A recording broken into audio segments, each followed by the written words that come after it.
नमस्कार मित्रों।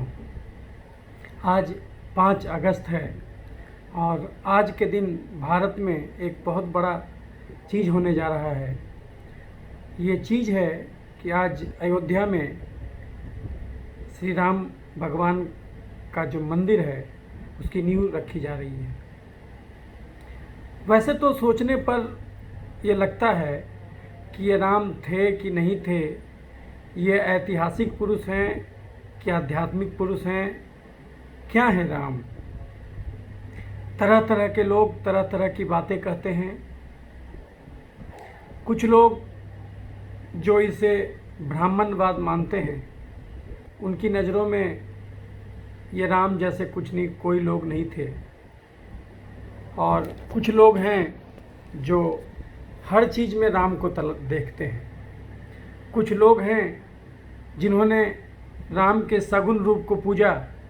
कुछ लोग हुए हैं जो उनके निर्गुण रूप को पूजते हैं।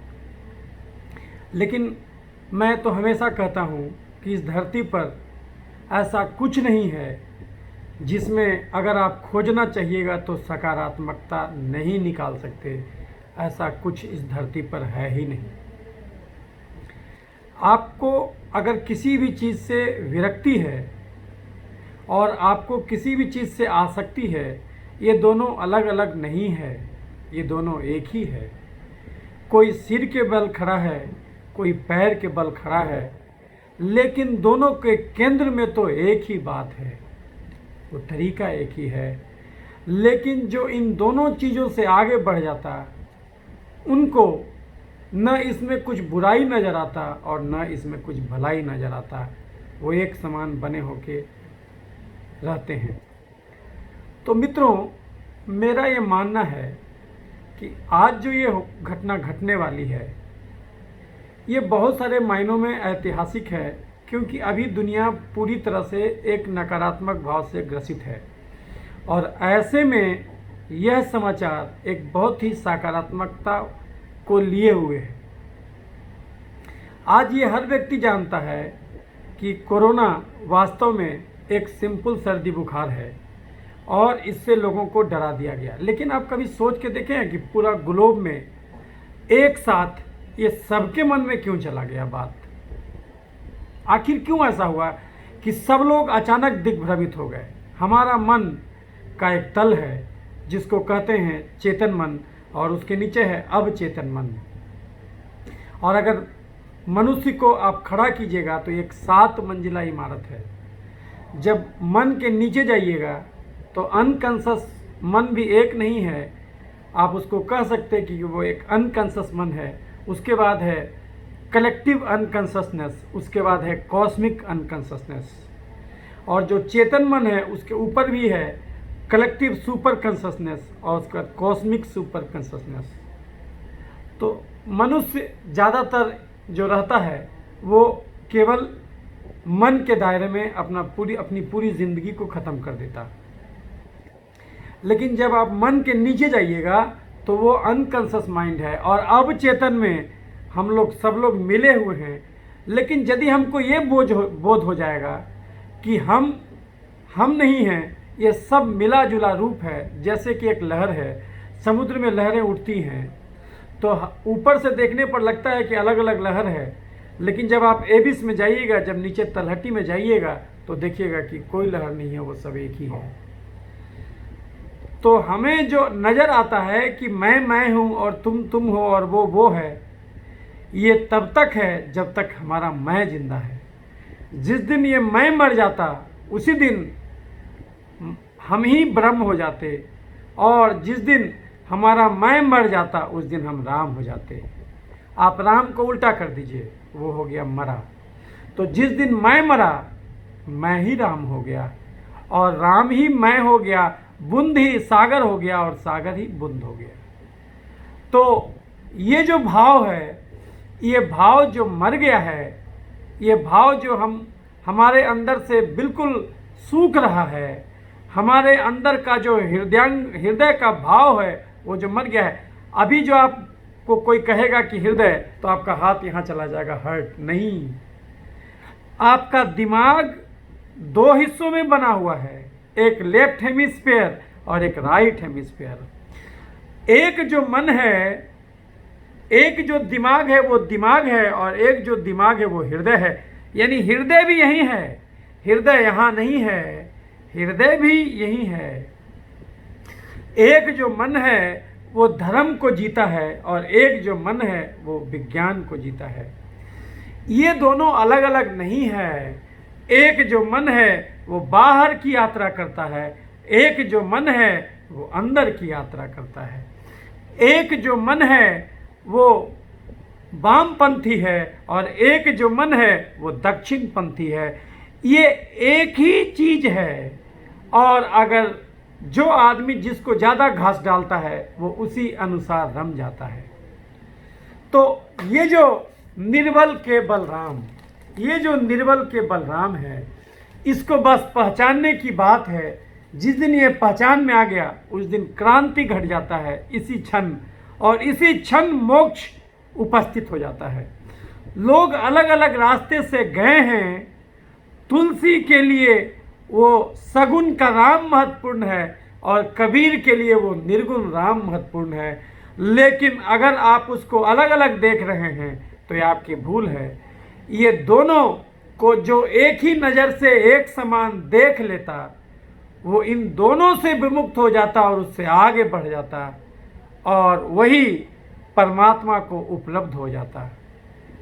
और जो लोग इस छिद्रान्वेषण में लगे रहते कि ये राम दशरथ पुत्र हैं, कि ये राम कबीर के राम हैं, वो अपना समय व्यर्थ बर्बाद कर देते। तो मित्रों, मैं डॉक्टर क्रांति चंदन जयकर, मेरे अंदर के कवि ने कुछ पंक्तियाँ लिखी हैं, तो पहले तो मैं इस माध्यम से उसको पढ़ना चाहता हूँ।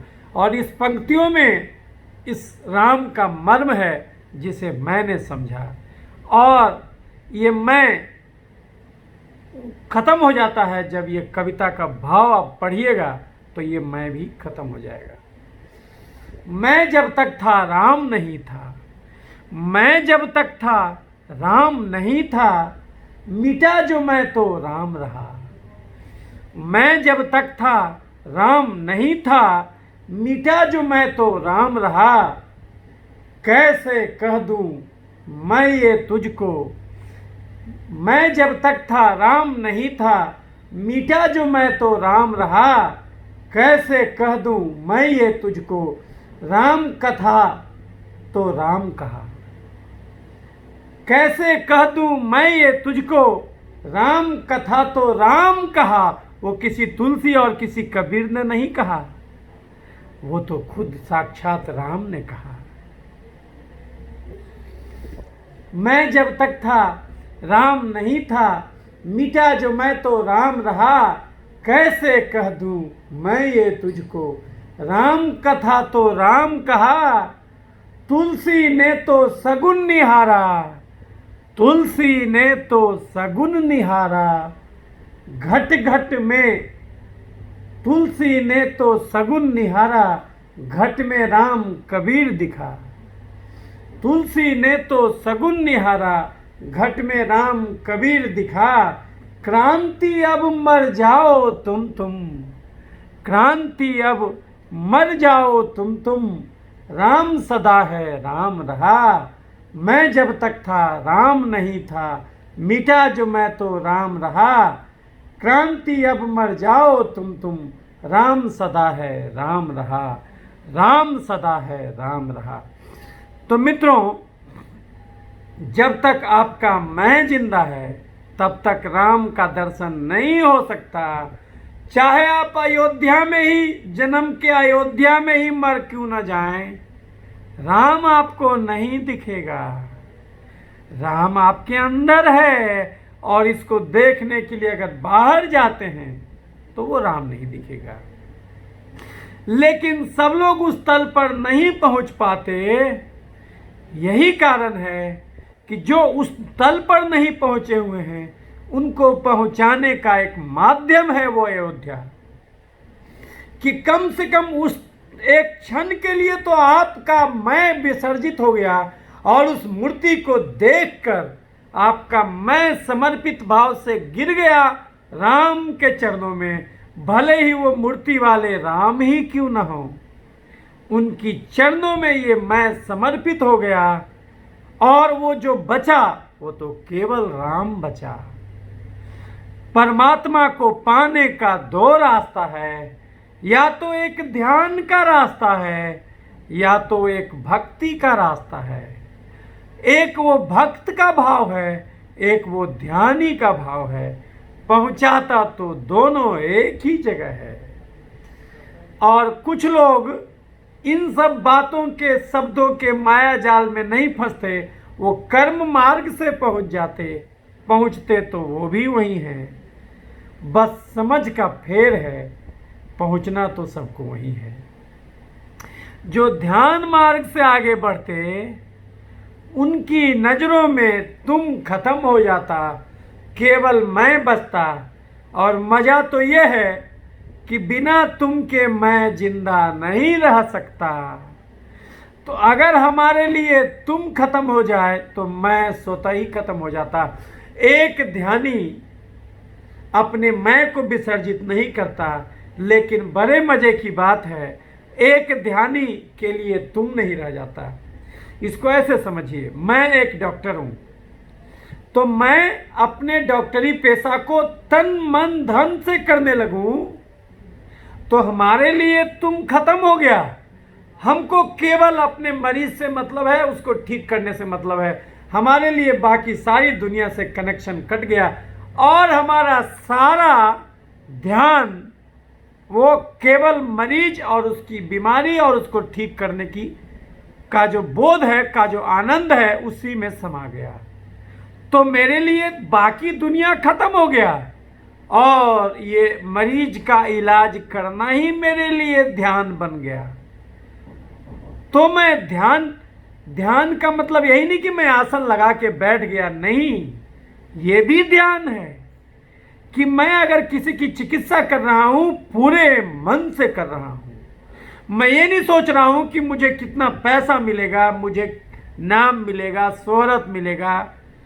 मैं अगर मेरे मन में कुछ ख्याल आया, मैं उसको वीडियो बनाया, तो अगर मैं ये सोचूं कि इसको लाइक्स कितना मिलेगा, तब तो ये ध्यान नहीं है। लेकिन अगर ये मेरा आनंद हो जाए कि जस मुझे जो निकला मैंने उसको कहा, ये माध्यम बना यूट्यूब, ये माध्यम बना फेसबुक, तो ये जो मन का ये आनंद निकला, ये सहज योग निकला, ये जुड़ गया, ये मेरी आत्मा अनंत आत्माओं से जुड़ गई, साक्षात जुड़ गई। तो ये जो है, ये ध्यान का रास्ता है। तो ये वीडियो बनाना ही मेरा ध्यान हो गया। कोई आदमी रिक्शा चला रहा है, वो उसका रिक्शा चलाना ही उसका ध्यान बन जाए, वो इतना डूब जाए कि रिक्शा चालक और रिक्शा का चलाना अलग ना हो जाए। जैसे एक नृत्यकार नृत्य करता है, तो नृत्य और नर्तक को अलग करना संभव नहीं है। वो नृत्य और नर्तक एक ही हो जाता है जब भक्त और भगवान एक ही हो जाता है, ध्यान और ध्यानी एक ही हो जाता है। तो वो हो गया ध्यान का रास्ता।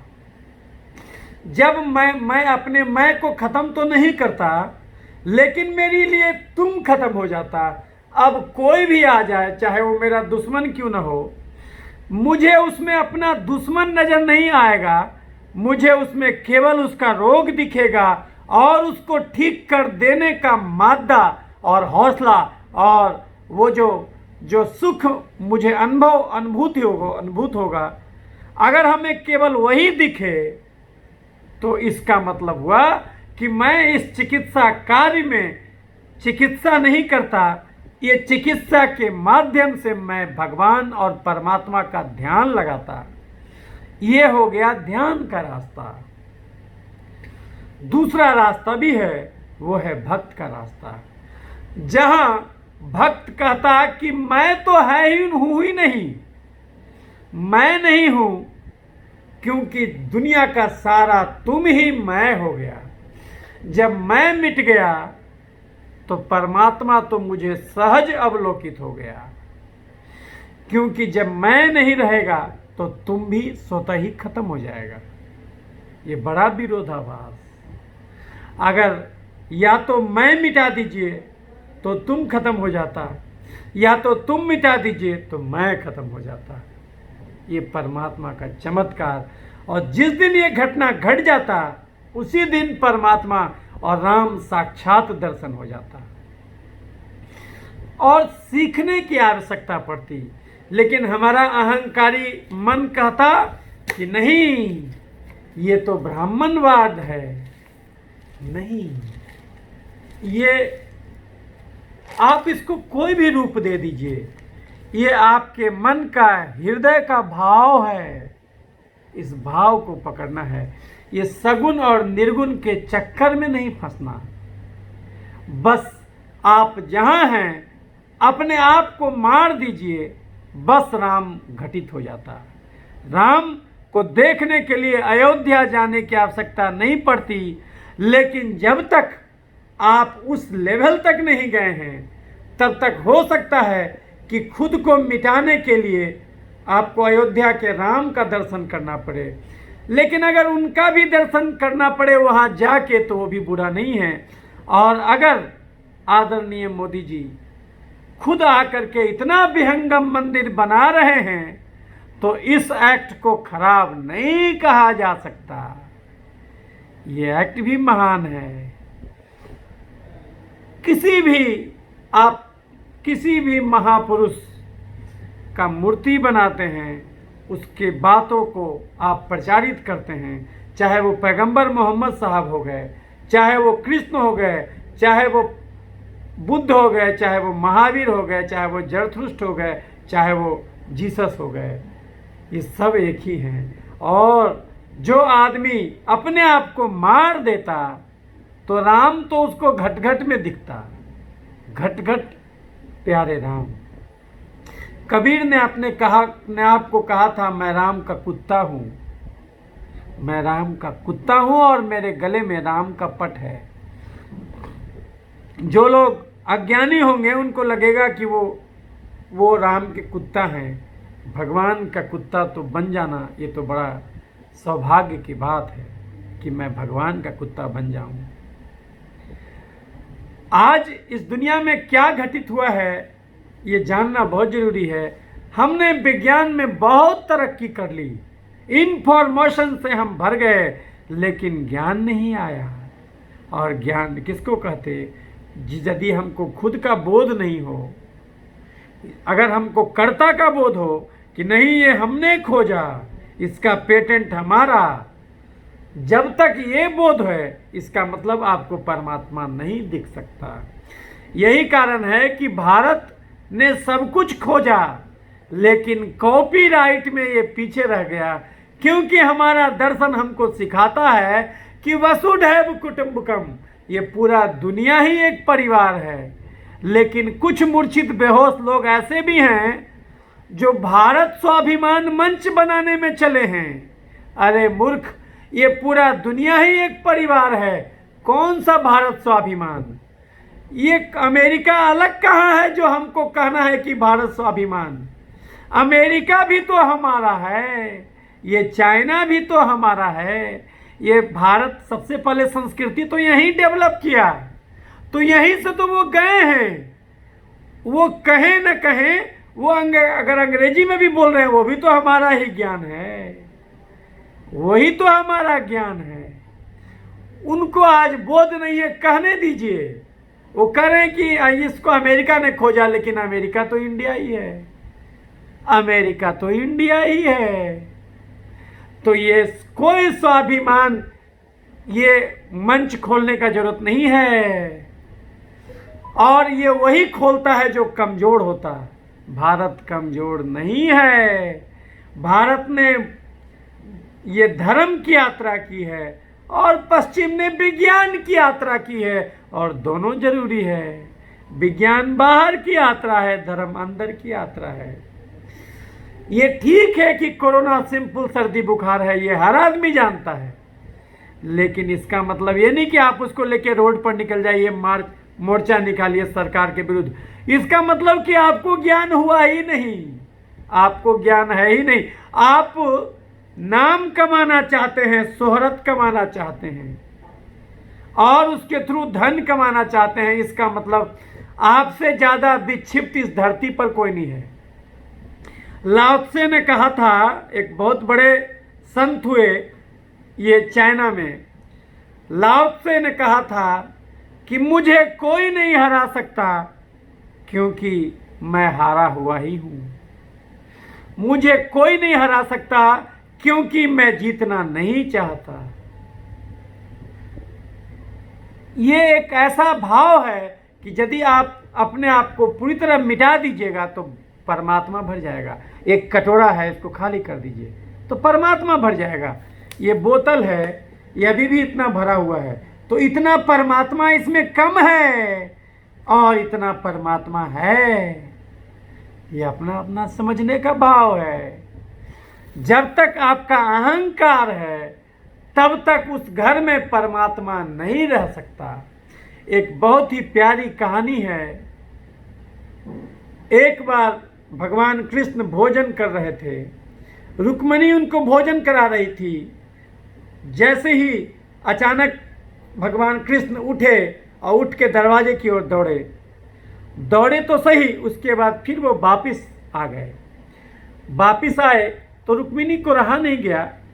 उन्होंने पूछा कि भगवान आप उठे क्यों और उठ के दरवाजे तक क्यों गए, और गए तो सही लेकिन उसका फिर वापिस क्यों आ गए। तो भगवान ने कहा कि हे रुक्मिणी, जब मैं भोजन कर रहा था तो उसी समय एक धरती पर एक भक्त था जो मुझे पुकार रहा था। उसको लोग पत्थर मार रहे थे उसको, और वो केवल जय श्री कृष्ण कह रहा था। तो मुझे लगा कि वो बहुत बेहद असहाय है और मेरे लिए पुकार कर रहा है, मुझे जाना होगा। मैं उठ के चल गया। लेकिन तब रुक्मिणी ने पूछा तो आप चले गए तो ठीक है, लेकिन फिर वापस क्यों आ गए। क्योंकि उन्होंने कहा कि जब तक मैं वहाँ गया एक पत्थर उसने भी उठा लिया था, अब वो जवाब देने लगा था। अभी तक वो पत्थर खा रहा था और मेरा नाम जप रहा था, तो मुझे जाना पड़ा। और जब मैं वहाँ गया तो फिर तब तक वो भी पत्थर उठा लिया था। तो मुझे लगा कि अब मेरे जाने का वहाँ कोई मकसद नहीं है, अब तो वो खुद ही अपनी रक्षा कर लेगा। फिर मैं वापस आ गया। इसको हम भले ही कोरी कल्पना कह के टाल दें, लेकिन इस कहानी में अर्थ बहुत बड़ा छिपा हुआ है। कृष्ण हुए कि ना हुए, राम हुए कि ना हुए, इसमें उलझने की कोई आवश्यकता नहीं है। भाव महत्वपूर्ण है, वो भाव पकड़िए, वो भाव बड़ा प्यारा है। जब तक आपका अहंकार जिंदा है तब तक आपके लिए परमात्मा इस धरती पर नहीं हो सकता। और इस धरती से जो सबसे बड़ा घटना घटा इधर के दिनों में कि धरती से विस्मय गायब होने लगा। ये जो आश्चर्य की भावना है, यहीं पर परमात्मा नजर आएगा। विज्ञान दो प्रकार के ज्ञान को बताता, एक ज्ञान जो नोन है, एक ज्ञान जो अननोन है लेकिन कल नोन हो जाएगा। ज्ञात और अज्ञात, लेकिन धर्म तीन ज्ञान को मानता, एक ज्ञात, एक अज्ञात और एक अज्ञेय, अननोएबल, जिसको आप जान ही नहीं सकते। और ये जो अननोएबल है, यहीं से रहस्य उत्पन्न होता, यहीं से विस्मय उत्पन्न होता, और यहीं से आश्चर्य फलित होता, और यहीं से परमात्मा फलित होता। आप क्या जानते हैं? आप कुछ नहीं जानते। ये पौधा ग्रीन क्यों है, एक पत्थर से भी क्यों कोपल फूट जाता, आप क्या जानते हैं? आप कुछ नहीं जानते। लेकिन जब आप अपने मैं को खत्म कर देते हैं तो ये ब्रह्मांड जो है कि जब आप अनकॉन्शस में उतरते हैं तो फिर कलेक्टिव अनकॉन्शस है। जैसे म्यूजिक एक कलेक्टिव अनकॉन्शस रूप का बहुत जीता जागता उदाहरण है। जैसे कि कोई भी गाना बना दीजिए आप, और वो गाना को आप एक धुन दे दीजिए, उस धुन को आप भी पकड़ लीजिएगा, उस धुन को अमेरिकन भी पकड़ लेगा, भले वो हिंदी नहीं जानता हो, वो पकड़ लेगा। क्योंकि म्यूजिक एक कलेक्टिव अनकॉन्शसनेस का एक उदाहरण है। उसके बाद आइएगा तो कॉस्मिक अनकॉन्शसनेस, यानी पूरी धरती पूरा कायनात जुड़ा हुआ है अनकॉन्शस तल पर, यानी जो जो तलहटी है वहाँ पर पूरा पानी एक है। तो जब वहाँ तक सोच लीजिएगा तब तो किसी में अंतर नज़र ही नहीं आएगा, तब तो आपके लिए सब बराबर है, तब तो दूसरों में भी अपने आप को ही आप खोजिएगा। तो बात यही है कि आज के इस नकारात्मक माहौल में जबकि लोग डरे हुए हैं, डरे हुए क्यों हैं? क्योंकि आज वो इस एक बेसिक सच्चाई से विमुख हो जाना चाहते, वो मौत को झूठ समझना चाहते, मौत को जीवन से अलग जो लोग देखते हैं वही आज डरे हुए हैं। अन्यथा जिन लोगों को पता है कि मौत और जीवन तो एक ही है, जब कोई लहर चढ़ता है तो वो चढ़ना उसका जीवन है, और जब वो उतरता है तो वो मौत है। ये अगर वो मौत न रहे, अगर कोई उतार न रहे तो चढ़ाए का कोई मतलब नहीं होता। जो आप सांस ले रहे हैं वो जीवन है, और जो छोड़ रहे हैं वो मौत है। ये तो पल पल घटने वाली प्रक्रिया है। तो जिंदगी और मौत तो एक ही सिक्के का दो पहलू है, और बीच का जो पड़ाव है, बीच का जो पीरियड है वही आपका जीवन है, अंतराल है। और जीवन का कुछ एम नहीं होता, जीवन का एम है चलना। तो जो आदमी इस बात को समझता है, जिसको ये ज्ञान हो जाता है कि हम इस धरती पर जो कुछ भी कर रहे हैं ये केवल एक लीला के समान है, ये केवल एक अभिनय के समान है। जो आदमी ये समझ जाता, लीला में किसको कहते, लीला का मतलब होता है कि वो उसका कुछ उपयोग नहीं है, उससे कुछ मिलने वाला नहीं है। एक ही एक्ट लीला हो सकता और एक ही एक्ट जो है कि निर्माण हो सकता है, एक ही एक्ट सृजन हो सकता है, एक ही एक्ट प्रोडक्शन हो सकता है। बस उसको समझने का फेर है। अगर हम ये वीडियो बनाएं और हमारा टारगेट रहे कि हमको इतना लाइक्स मिले, हम सुपर डुपर हिट हो जाएं, शोहरत हो जाए, तो ये फिर प्रोडक्शन हो गया, ये वीडियो का हम प्रोडक्शन कर रहे हैं। लेकिन अगर हम इसके थ्रू अपना आनंद खोजें, और जिस आनंद में हम मग्न हैं वही आनंद में और आत्माओं को भी मग्न देखना चाहें, अगर केवल और केवल ये लक्ष्य हो जाए तब ये सृजन हो जाएगा, फिर ये जो है सृजन हो जाएगा। वही कविता तुकबंदी हो जाएगा और वही कविता काव्य हो जाएगा। डिपेंड करता है कि आपने उसमें क्या फूका है। क्या आप छपाने के लिए कविता लिख रहे हैं, कि वो आपके अंदर से निकला एक उन्माद है, खुशी है। तो जित ते खो तित राम, ये जो भाव है ये भाव जिंदा रहे, इसीलिए ये मंदिर का निर्माण बहुत ज़रूरी है। मंदिर का निर्माण जरूरी है ये मैं कह रहा हूँ, इसका ये मतलब कदापि नहीं है कि मस्जिद टूट के होना चाहिए, नहीं। मस्जिद मंदिर जो सही में धार्मिक होगा उसको दोनों एक ही नज़र आएगा। वही कृष्ण है, वही राम है, वही शिव हैं, वही अल्लाह है, वही मौला हैं। जिसको ये समझ में आ गया कि हर घट में राम, ये राम रहीम का अंतर भूल जाएगा, तो वही सच्चा धार्मिक है, वही सच्चा धार्मिक है। लेकिन सब लोग उस तल में नहीं पहुँचे हैं, इसलिए जो जिस तल पर हैं कम से कम उस तल के लोगों को तो उनकी आत्मा को, उनके भाव को जगाने का एक बहुत बड़ा स्रोत बनेगा जब ये मंदिर बन जाएगा। तो ऐसा नहीं कि केवल हिंदू जाएंगे, इसमें जो लोग भी धार्मिक हैं, जो दिल से जुड़े हुए लोग हैं, वो सबका स्वागत होगा यहाँ। चाहे वो मुस्लिम हो, चाहे वो क्रिश्चियन हो, चाहे वो बुद्धिस्ट हो, चाहे वो ये जरथुस्ट को मानने वाले पारसी हों, सबका स्वागत होगा यहाँ। किसी की मनाही नहीं होगी। तो जिसको राम दिख गया उसको अल्लाह भी दिख जाएगा, उसको जीसस भी दिख जाएगा। सब जगह एक ही चीज़ देख लेने का जो भाव है, अगर वो भाव पकड़ लिया कि राम नाम में ही अपने आप में बहुत कुछ समाया हुआ है। राम को उल्टा कीजिए तो होगा मरा, यानी कि जिस दिन आप मरे उसी दिन राम दिखेगा। जब तक आप हैं, आप कितना भी माला पहन लीजिए, आप कितना भी मूर्ति बड़ा बना दीजिए, फिर आपको राम नहीं दिखेगा।